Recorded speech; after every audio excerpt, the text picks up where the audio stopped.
किसे पता था कि शिमला के पास एक जंगल में हमें बचपन की यादें और देवी देवताओं का आशीर्वाद एक साथ मिल जाएगा। छुट्टी का दिन था तो आज हम निकल पड़े हैं शिमला शोगी के पास माहुनाग मंदिर के लिए।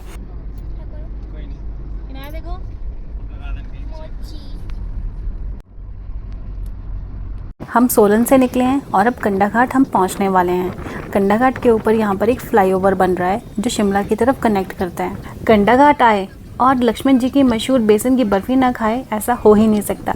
हम जब भी यहाँ आते हैं और यहाँ से गुजरते हैं ना तो मिठाई ज़रूर लेते हैं, पर आज हमने मिठाई नहीं ली क्योंकि पिछली बार भी हमने ढेर सारी बर्फ़ी ली थी जो अभी भी चल रही है, तो अगली बार फ्रेश मिठाई ज़रूर लेंगे।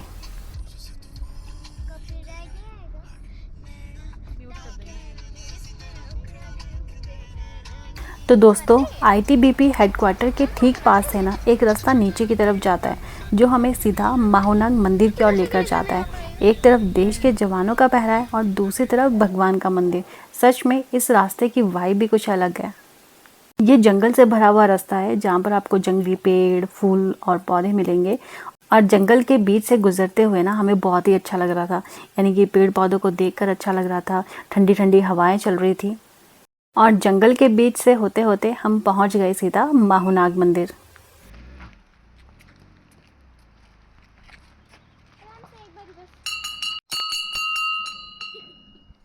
आज से पहले भी हम कई बार माहुनाग मंदिर जा चुके हैं, लेकिन जब हम इस बार गए ना तो मंदिर काफ़ी ज़्यादा चेंज हो चुका था।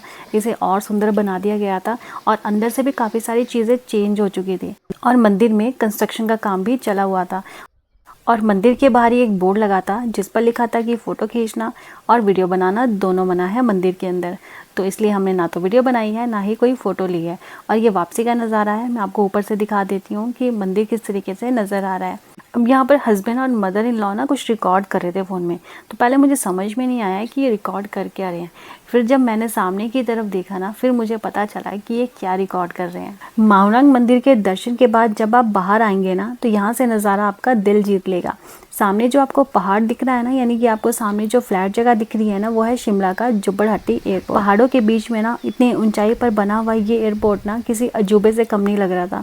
और मैं तो सोच रही थी कि अगर यहाँ से प्लेन हमें उड़ता हुआ नज़र आ जाता ना तो फिर मज़ा ही आ जाता। मंदिर से निकलकर मन किया कि थोड़ा इन घने जंगलों में भी थोड़ा सा घूम लिया जाए और रास्ते में चलते ही ऐसे लग रहा था जैसे बचपन की सारी यादें एक साथ ताज़ा हो गई है। तो सबसे पहले यहाँ पर मुझे दिख गई टिम्बर की ये दांतुन और इसमें दाने भी लगे हुए थे, यानी इसके बीज भी थे और इनका टेस्ट भी बहुत अच्छा आता है। जब आप इन्हें चबाते हैं तो आपका जो मुंह बिल्कुल फ्रेश हो जाता है। और बचपन में तो हम इनसे दांतुन भी करते थे, अभी बहुत टाइम हो गया है इनसे दांतुन भी नहीं करी है, लेकिन इसे देख कर ना बचपन की यादें ताज़ा हो जाती है।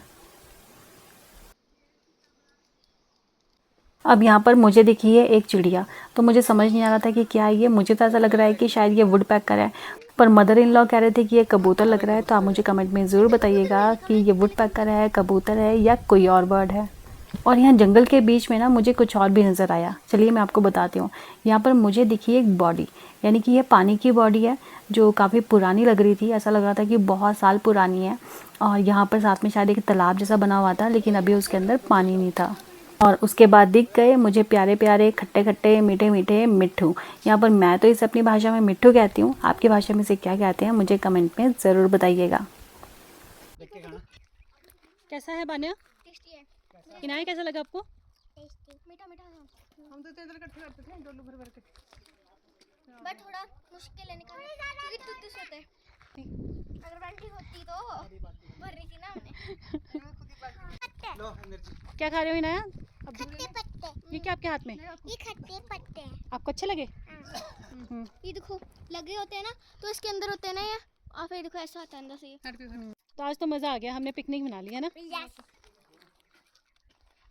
जल्दी खाओ मम्मा।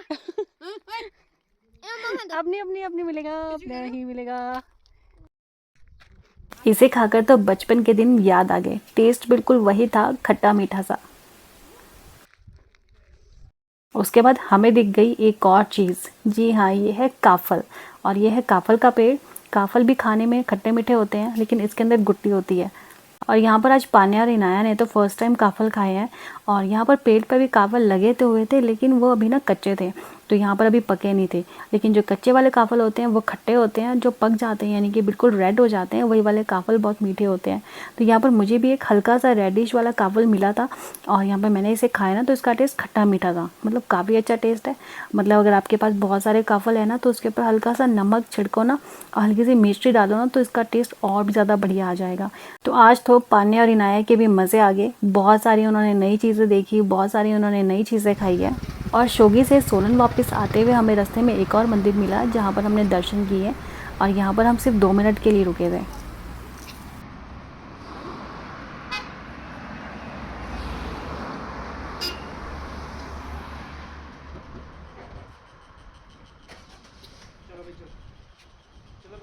तो आपको आज का व्लॉग कैसा लगा है कमेंट में ज़रूर बताइएगा। तो मिलते हैं नेक्स्ट व्लॉग में, तब तक के लिए कीप वॉचिंग।